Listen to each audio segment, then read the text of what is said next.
அண்ணனோட இந்த பிரிவு ரொம்ப ரொம்ப துயரமானது. மனசுக்கு அவ்வளவு கஷ்டமா இருக்கு.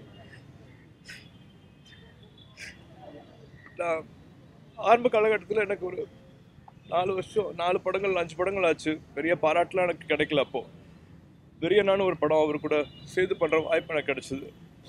ஒரு 8 நாள் 10 நாள் வரைக்கும் அவர் கூட பணியாற்ற ஒரு வாய்ப்பு கிடைச்சது. ஒரு நாளுமே ஒரு சகோதர அன்போட முதல் நாளே ஒண்ணா உட்காந்து சாப்பிடலாம் அப்படின்னு கூப்பிட்டாரு. நான் ஒரு வேண்டுதல் அப்பாக்காக வேண்டிட்டு நான் 8 வருஷம் அசைவம் சாப்பிடல, நான்வெஜ் சாப்பிடல. என்னன்னா வெஜிடேரியன் சாப்பிட்றியா நீ, என்ன ஒரு வார்த்தை உரிமையா சொல்லி திட்டிட்டு அவர் பிளேட்ல இருந்து எடுத்து என்னை சாப்பிட வச்சார். நீ நடிக்கிற, உனக்கு உடம்புல சக்தி வேணும், இதெல்லாம் நீ வேற ஏதாவது வேண்டுதல் வேற ஏதாவது விட்டுக்கோ, நீ இதை சாப்பிட்டுதான் அப்படின்ட்டு கட்டாயப்படுத்தி அப்புறம் அவர் பிளேட்ல இருந்து எடுத்து எனக்கு ஊட்டி விட்டாரு. ஒரு நாள் அப்படி பார்த்துக்கிட்டாரு. டான்ஸ் மாஸ்டர் கூப்பிட்டு எனக்கு எக்ஸ்ட்ராவா ஸ்டெப்ஸ் எடுத்து வைங்க, நல்லா டான்ஸ் ஆகட்டும்னு சொல்லுவாரு. ஸ்டண்ட் மாஸ்டர் கிட்ட அதே மாதிரி சொல்லுவாரு. 8 நாளும் அவரை நான் பிரமிச்சு தான் பார்த்துருக்கேன். உச்ச நட்சத்திரங்கள்னாலே ரொம்ப தூரமா இருப்பாங்க, விலகி இருப்பாங்க. ஆனா எல்லாத்தையும் பக்கத்துல வச்சுப்பாரு. எல்லாத்தையும் எப்ப வேணாலும் அவரை கிட்ட போய் பேசலாம். அவர் அணுகிறது சிரமமே கிடையாது. யார் வேணாலும் எங்க வேணாலும் போய் பேசலாம் அவரு கூட. கார்கில் ஃபங்க்ஷன் போனதாகட்டும், மலேசியா சிங்கப்பூர்ல கலை நிகழ்ச்சி போனதாகட்டும், ஒரு நாளும் அவர் பண்ண விஷயங்கள் அவரோட துணிச்சலாம் பார்த்து அசந்துதான் போயிருக்கேன் நான். அவருக்கு மறுபடியும் சந்திச்சு இல்லாட்டி இன்னும் நேரம் உட்காந்து பேச முடியல அப்படிங்கிற வருத்தம் நிறைய இருக்கு. இன்னொருத்தர் கிடையாது, அவர் மாதிரி இன்னொருத்தர் கிடையாது.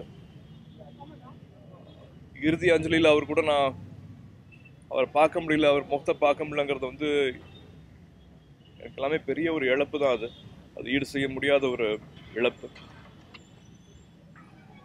பெரியவங்களை இழக்கிறது எப்பவுமே ஒரு துயரமான விஷயம். அண்ணனோட இழப்புங்கிறது ரொம்ப கஷ்டமா இருக்கு. அவங்க குடும்பத்தாருக்கும் அவங்களோட சொந்தங்களுக்கும் தொண்டர்களுக்கும் எல்லாருக்கும் ஆழ்ந்த இரங்கலை நான் தெரிவிச்சுக்கிறேன். என்னோட ஆத்மா சாந்தி அடையணும்னு நான் வேண்டிக்கிறேன். எப்பவுமே அவரோட நினைவுல இருப்போம். அவரோட எல்லா பதிவுகளையும், அவரோட அழகான பதிவுகள், அவரோட அழகான மெமரிஸ் எல்லாத்தையும் கடைக்கோடி மக்கள் வரைக்கும் எடுத்துட்டு கொண்டு போயிட்டு இருக்கிற எல்லா ஊடக நண்பர்களுக்கும் நான் அதை நன்றி தெரிவிச்சுக்கிறேன்.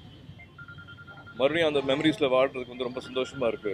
நான் பார்க்காத அரிய காணொலியெல்லாம் இப்போ மறுபடியும் பார்க்க முடியுது. அவர் செஞ்ச விஷயங்கள், பேசின விஷயங்கள், அவரோட இன்டர்வியூஸ் எல்லாம் மறுபடியும் பார்க்கறதுக்கு ரொம்ப சந்தோஷமா இருக்கு. அதை மறுபடியும் எல்லாருக்கும் கொண்டு போய் சேர்த்துட்டு இருக்கிற ஊடக நண்பர்கள் எல்லாருக்கும் நன்றி தெரிவிச்சு.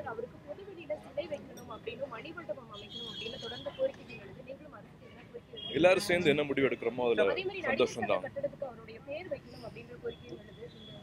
எல்லாரும் சேர்ந்து அந்த முடிவு எடுக்கணும்னா எனக்கு ரொம்ப சந்தோஷமா இருக்கும். உங்களுக்கு தனிப்பட்ட முறையில் உங்களுக்கு அங்கே நடிகர் சங்க கட்டடத்துக்கு பேர் வைக்கணும், விஜயகாந்த் அவருக்கு பேர் வைக்கணும் ஆசை இருக்கா, உங்களுக்கு விருப்பம் இருக்கா? அது மீட்டெடுத்துல அவருக்கு பெரிய பங்கு இருக்கு. அவருக்கான மரியாதை நிச்சயமா செஞ்சாகணும். விஜயகாந்த் சாரோட அவர் இறந்த அன்னைக்கு நம்ம இங்கே இல்லை, ஊரில் இல்லை, பாண்டிச்சேரியில் படப்பிடிப்பில் இருந்தேன்.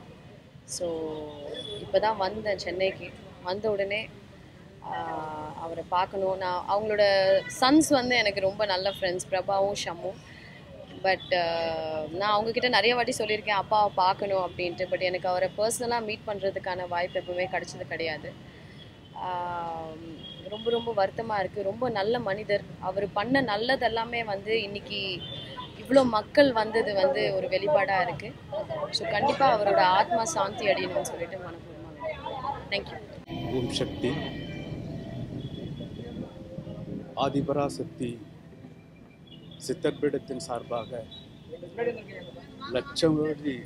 லட்சக்கணக்கான பக்தர்களின் சார்பாக அந்த ஆத்மா சாந்தி அடைய வேண்டும் என்று எல்லாருக்காகவும் பிரார்த்தனை செய்து அவர் கிட்டத்தட்ட எனக்கு ஒரு 25 ஆண்டுகள் ஆக நட்பு. அந்த மாதிரி ஒரு நட்புக்கான ஒரு இலக்கணம் அன்பு, மனிதநேயம் எது மறுப்பதே கிடையாது என்பது சொல்கிற அளவுக்கு அவர் எல்லாருக்குமே ஒரு பெரிய மெசேஜை கொடுத்துருக்கார். ஒரு மனிதன் எப்படி இருக்க வேண்டும் என்கின்ற ஒரு பெரிய ஒரு மெசேஜ் எல்லாருக்குமே அவருக்கு சொல்லியிருக்கிறார். ஜாதி மதங்கள் கடந்து ஒரு மிகப்பெரிய விஷயத்தை நமக்கு விட்டு தள்ளியிருக்கார். அம்மா அந்த குடும்பத்தார் பிரேமலதா அம்மா அவர்கள் ஆதிபராசக்தி சித்தர்பீடத்தின் அம்பாளுடைய தீவிர பக்தர்.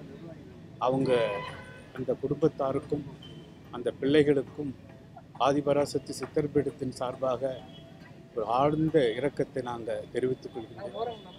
அது மட்டும் இல்லாமல் அவருடைய உதவியாளர் குமார், சோமு, தயாலு அவர்களுக்கும் இந்த நேரத்தில் அவரை அவ்வளோ அன்பாக பார்த்ததுக்கு எல்லாரின் சார்பாக சித்தர்பீடத்தின் சார்பாக அந்த ஆத்மா மிக சாந்தடி ஒரு புனிதமான ஆத்மா ஒரு அந்த பராசக்தியுடன் போயிட்டு சேர்ந்திருக்கும் உடன் தெரிவித்து